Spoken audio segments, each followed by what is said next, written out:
aujourd'hui on est un nouveau jour et c'est un jour de vidéo où on va parler de 5 ans de réflexion. Si tu ne connais pas ce livre, c'est un livre qui pose des questions tous les jours pendant 5 ans et moi j'y réponds depuis 3 ans et demi, bientôt 4. Donc ce que j'ai pris l'habitude de faire, c'est de te proposer des vidéos très régulièrement dans lesquelles je te donne la question du jour et je te donne les réponses que j'ai écrites depuis 4 ans pour qu'on puisse voir ensemble comment j'ai évolué et je trouve ça plutôt chouette. La dernière fois, me semble-t-il, on s'était arrêté vers le 1er mai. Donc on va parler de la question du 2 mai. La question du 2 mai est des hésitations, point d'interrogation. En 2015, j'avais répondu que non, que j'ai rarement des hésitations. Je n'aime pas, je crois que j'ai répondu en fait à cette question. Bon, on s'en fout, on va la refaire si je ne l'ai pas déjà faite. Je n'aime pas avoir l'avis des gens, ça m'intéresse pas. C'est pas que je sois prétentieuse, j'ai répondu à cette question, je m'en souviens. Je m'en souviens, on passe à autre chose. Mais pour te finir, c'est pas que je sois prétentieuse, c'est que je sais ce que je veux et que du coup la vie des gens peut pas m'influencer. Le 3 mai, un super pouvoir à choisir pour la journée. En 2015, je voulais arrêter le temps pour faire plein de choses, pour bosser, pour lire et pour apprendre. En 2015, j'avais un besoin d'apprendre. Et ce qui est génial, c'est que j'ai réalisé ce super pouvoir. Enfin ce super rêve, j'ai ce super pouvoir parce que maintenant je vis une vie sans aucune responsabilité, du moins sans avoir la responsabilité d'un autre être humain comme par exemple un mari, d'une maison à entretenir, de machin, et toutes mes journées sont consacrées à apprendre et transmettre, donc c'est magnifique. En 2016, j'avais dit que le super pouvoir que je voulais c'était peut-être revenir dans le temps pour apprécier des moments cool du passé. En 2017, je voulais pouvoir être seule au monde et au calme parce que ça n'existe pas en Inde. Et baisser la température qui était de 48 degrés. Ah oui! À ces heures de l'année, il faisait 48 degrés là où j'étais. C'est chaud, sa mère. Et il y avait tellement de bruit, c'était la fin de mon voyage en Inde et j'étais un petit peu fatiguée du bruit permanent. Et cette année, j'ai dit que j'aimerais arrêter le temps et monter mes vidéos à la vitesse de l'éclair. Et j'ai mis c'était un super pouvoir. Ouais, j'aimerais monter mes vidéos à la vitesse de l'éclair. J'avoue, j'aimerais que ça aille plus vite. Le 4 mai, de quand date votre dernière baignade? En 2015, à cette période, j'étais à Tigre en Argentine, c'était merveilleux et je t'ai fait un vlog, si j'y pense, je te le mettrai, sinon redis-le-moi. Les premières personnes qui regardent cette vidéo, s'il vous plaît, dites-le moi, comme ça je le mettrai. Et c'était une journée merveilleuse que j'avais passée avec Farid en Argentine. En 2016, je disais que c'était trop loin, que je voulais des vacances et que la dernière fois que je m'étais baignée, c'était au Sénégal, à la mer. Putain, ma vie elle est trop bien en fait. En 2017 c'était en Inde et en 2018 c'est à Rio. Bah ça va la vie mec. Ouais, en 2017 c'était en Inde chez Juliette, donc Juliette Katz, coucou les girls. Et en fait j'ai été hébergée dans sa famille en Inde. Et j'ai marqué que je m'étais aussi baignée en Suisse dans le Rhône. Je pense pas t'avoir vlogué cette journée. C'est une journée que j'avais passée avec mes amis suisses et c'était vraiment chouette. Et en 2018, donc c'était quelques jours à Rio, je trouve que je vais pas assez à la mer alors que j'habite juste à côté. Je suis quand même dans une ville où il y a des plages partout. Et je vais remédier à ça et ce week-end je vais aller à la mer. D'ailleurs attends, faut que je vois la météo. Oui, mon portable. Ah, attends, je regarde, j'arrive. Je couperai pas.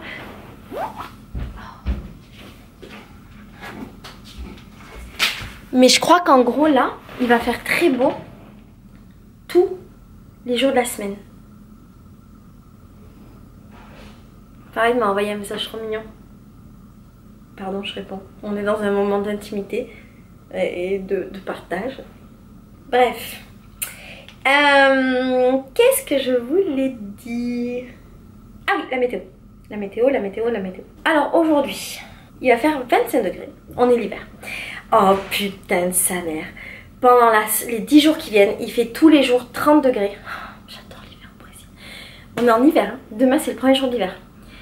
Il fait tous les jours beau. Bon ben voilà, on va aller à la mer.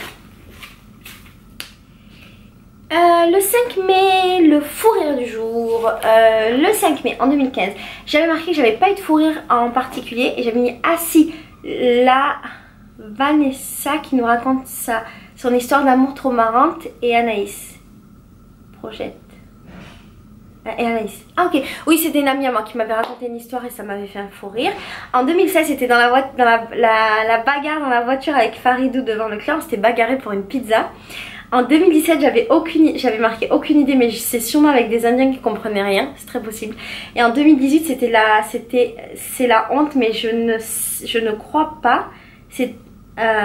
Mais je crois que c'était moi toute seule dans mes propres vlogs. Ah non, faut que je t'avoue un truc, je sais pas si je te l'ai déjà dit, mais en fait quand je monte mes vlogs, j'oublie que c'est moi.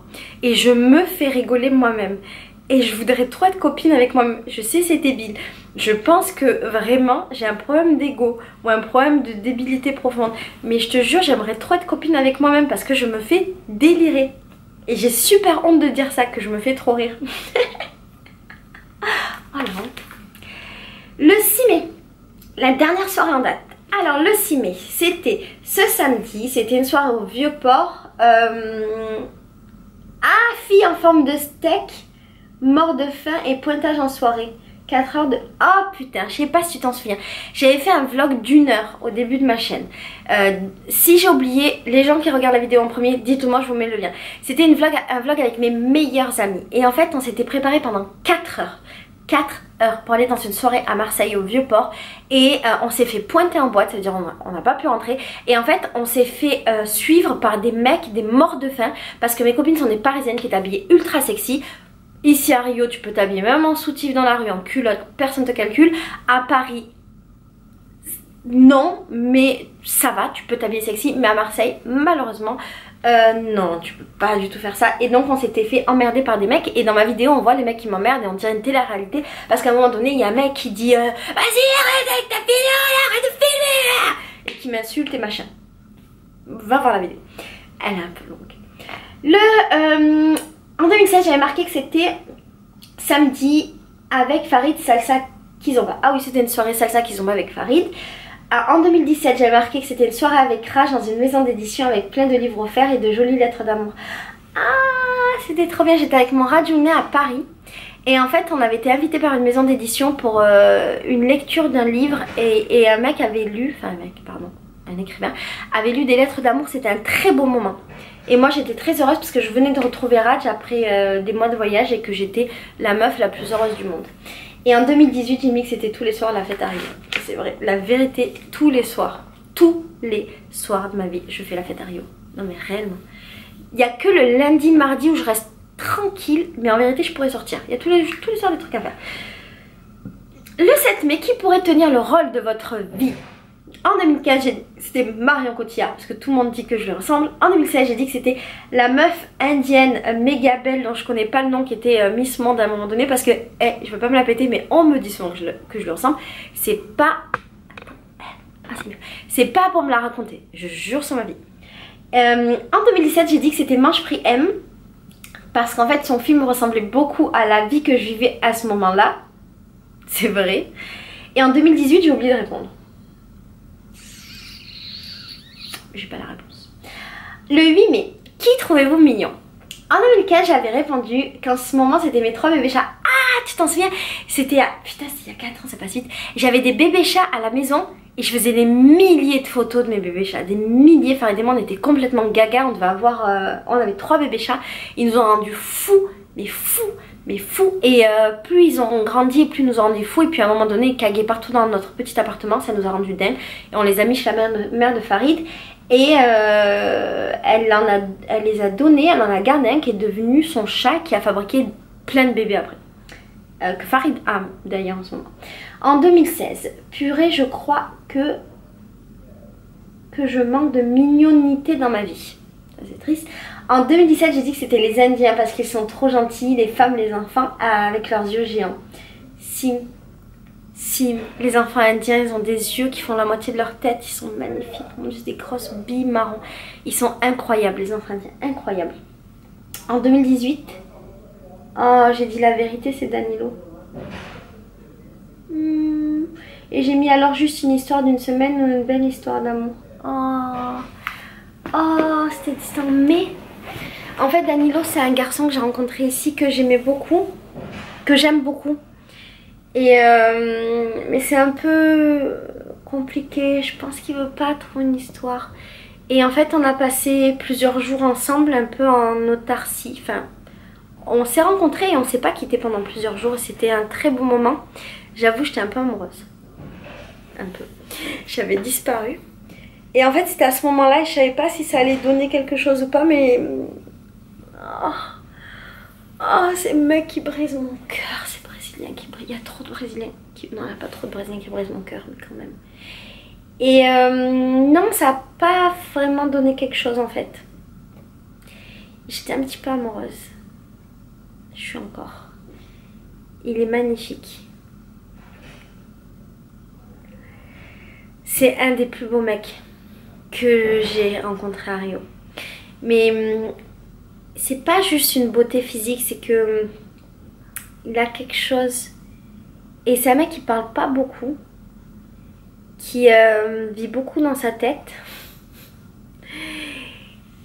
Et je sais pas pourquoi il a provoqué ça en moi, mais c'est là, voilà. Mais je pense que j'aurai jamais vraiment d'histoire avec lui. C'était il y a un mois maintenant. C'était il y a un mois et quelques. On s'est revus plein de fois, on a passé plein de moments ensemble, mais les Brésiliens sont assez particuliers dans leur relation amoureuse et avant d'être avec quelqu'un ou d'avoir une histoire un peu suivie, c'est vraiment compliqué, c'est vraiment long. Et c'est pas évident parce que c'est pas des gens qui s'engagent en fait.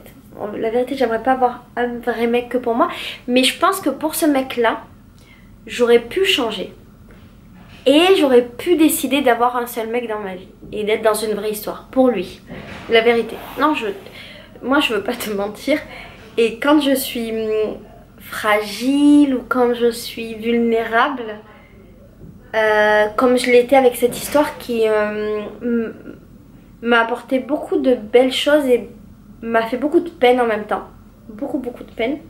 Alors que c'est une histoire d'un mois et demi. Hein. Je pense qu'on se verra encore. Hein. Il est encore dans ma vie, je suis encore dans la sienne, mais ça donnera rien de concret. Et j'ai pas envie de te cacher ces trucs-là en fait. Parce que pendant les premières années qu'on a passé toi et moi ensemble, je t'ai parlé de ma vie et de tous mes trucs de femme au foyer, de femme mariée, de machin. Et je trouverais ça vachement... pas injuste, mais... Le mot c'est pas injuste, mais c'est pas juste. Que de te cacher aussi ce qui fonctionne et surtout ce qui fonctionne pas dans ma vie maintenant de femme célibataire. Alors, pas à la recherche de l'amour, je suis pas du tout à la recherche de l'amour. Mais j'ai une vie de femme, tu vois, classique, avec des histoires. Et c'est vrai que souvent les meufs, elles aiment bien parler de ce qui fonctionne, de leurs belles histoires, de machin, mais elles parlent pas forcément des moments où ça a pas marché. Et des moments où elles ont été tristes. Et moi j'ai plein de moments où je suis triste. C'est pas des gros moments, tu vois, mais c'est des petits moments. Et j'avais oublié ce que c'était parce que j'ai été en couple pendant 12 ans. Moi j'ai été 8 ans avec Farid et 4 ans avec Laurent. Avant ça j'étais avec un mec 1 an.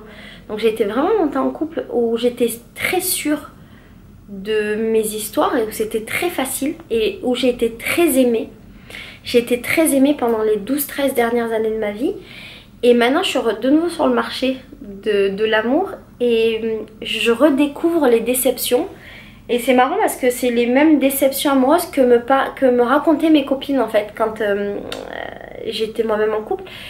Et ça me passait un petit peu au-dessus, tu vois, je trouvais ça ok. Et en fait maintenant je le vis. Et je pensais que l'amour c'était plus facile. Et je me rends compte qu'il y a une sorte de décalage parce qu'il y a quand même une décennie qui s'est passée depuis que j'étais dans cette situation d'avoir des histoires. Voilà. Je te prépare des vidéos pour mieux t'en parler de ça, mais c'est très particulier comme sensation. Et donc voilà, tout ça pour dire que j'ai pas envie de te cacher ce genre de choses parce que ça fait partie aussi de ma vie de femme d'avoir des déceptions amoureuses. Et ça me construit également en fait. Et je pense que c'est chouette d'avoir des déceptions. Et ce petit Danilo là qui est magnifique, que tu n'as pas vu, parce que je pense pas. On l'a vu une fois, vite fait dans une de mes stories, mais j'ai pas vraiment envie de le partager pour le coup. Ce petit Danilo, il a un peu fait du mal dans mon cœur. Mais je l'aime beaucoup encore. Je peux pas m'en empêcher de l'aimer beaucoup. Ça se contrôle pas trop les sentiments, je crois. Voilà, peut-être un jour ce sera mon mec. Ou pas. Tu verras. De toute façon, je vais tout partager avec toi. Bref, Je te fais des bisous et je te dis à demain pour une nouvelle vidéo et à bientôt pour une nouvelle vidéo de 5 ans de réflexion. Et j'aime beaucoup refaire des vidéos comme ça parce qu'en fait c'est génial de voir l'évolution sur 4 ans. Je t'aime fort. Ciao.